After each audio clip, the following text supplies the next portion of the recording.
Sonra gəlirik AXC-nin xarici siyasətlərinə. AXC xarici siyasətdə ilk öncə onu yadda saxlayırıq ki, Sovet Rusiyası ilə, Bolşeviklərlə heç bir müqavilə, heç bir razılıq əldə eləməyib. Başlayırıq Osmanlıya. Zaten biz bu mövzuları izah edərkən, daxili siyasətini, yaranmasını izah edərkən biz artıq orada bir neçə dövlətlə AXC arasında olan əlaqələri təxmin edirik. İlk söhbət nələrdən gedir. Ancaq burada da bir yekun ümumiləşmə edəcəyik. Deməli, Osmanlı ilə öncə baxırıq münasibətlərə, Batı müqaviləsi imzalandı, dostluq yarandı onlar arasında və s. Daha sonra AXC-nin Gürcüstanla müqaviləsini gördük biz 1919-cu ilin iyun ayında, hansı ki o da hərbi ittifaq idi, hərbi müqavilə idi, bir-birlərinə qarşılıqlı yardım etmək haqqında razılığa gəlinmişdi. Daha sonra İtaliya ilə xarici siyasətdə əsas məsələ görəcəyik. İtaliya ilə imzalanan müqavilə var idi 1920-ci ildə, hərbi müqavilə idi. O da hərbi geyimlər, silah-sursatın AXC-yə təhvil verilməsi idi. Daha sonra İngilislərlə olan münasibəti gördük ki, İngilislər 2 dəfə gəldi Cümhuriyyət vaxtı Azərbaycana. 1918-ci ilin avqustunda Denis Derbilin başçılığı ilə, 1918-ci il dekabrın 26-sında General Thompsonun başçılığı ilə və Azərbaycanın 3-cü hökumətini, Cümhuriyyətin 3-cü hökumətini rəsmən tanıdı, təsdiqlədi yəni.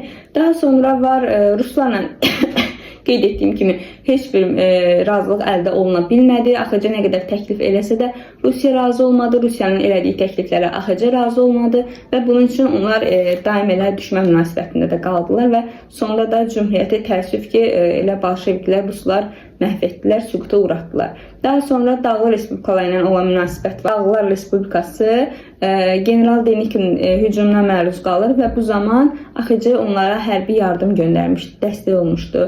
Həmçinin Cümhuriyyətin Qacarlarla, yəni İranla olan münasibəti var ki, 1920-ci ilin martında onlar arasında müqavilə imzalanır, dostluq müqaviləsi və Qacarlar AXC-ni de jure, yəni hüquqi olaraq tanıyır. Xarici siyasətdə ən mühüm məsələlərdən biri Azərbaycanın AXC nümayəndələrinin Paris Sülh Konfransında iştirak eləmə məsələsi idi. Və 1918-ci il dekabrın 28-də nümayəndə heyətinin tərkibi müəyyənləşir.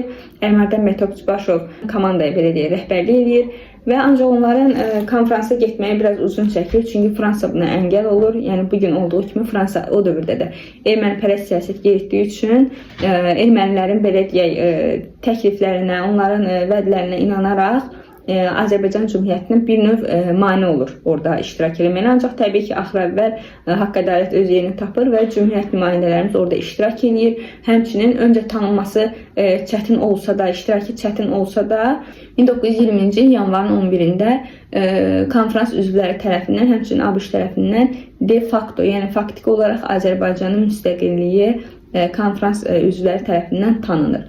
Ancaq təəssüf ki, bu belə bir yaxşı bir uğur əldə olunmuşkən artıq AXC-nin süqutu da yaxınlaşır. Çünki Rusiya yenidən işğal planı hazırlayır və 1920-ci ildə AXC-yə tamamən son qoyacaq. Daha sonra burada ABŞ-ın qubernatorluq yaratmaq məsələsi var idi. Woodrow Wilsona müəyyən ermənilər belə deyək, müəyyən məlumatlar çatdırmışdılar, yalan vədlər vermişdilər və 1919-cu ildə ABŞ hazırlaşırdı ki, Naxçıvanda qubernatorluq yaratsın ABŞ üçün. Ancaq əhali buna mane olur, qarşısını alır. Sonra parlamentin, AXC parlamentinin verdiyi qərarlara əsasən bir çox ölkələrdə, İtaliyada, Fransada, Almaniyada, Böyük Britaniyada, ABŞ-da diplomatik nümayəndəliklər yaradır.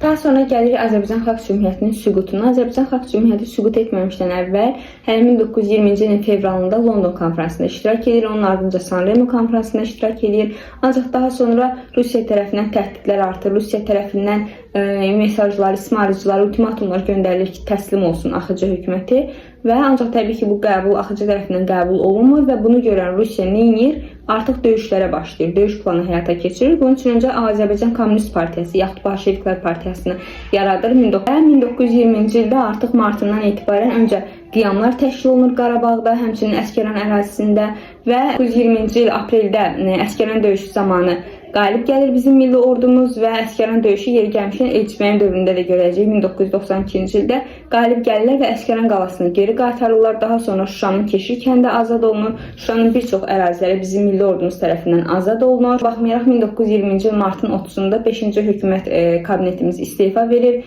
Və 1920-ci il aprelin 27-sində də sonuncu ultimatum bizim tərəfimizdən, yəni Rəsulzadə tərəfindən qəbul olunur, məcbur şərtlər altında və 28-də də artıq Azərbaycan Xalq Cümhuriyyəti devrilir və onun yerində Azərbaycan Sovet Sosialist Respublikası yaradılır.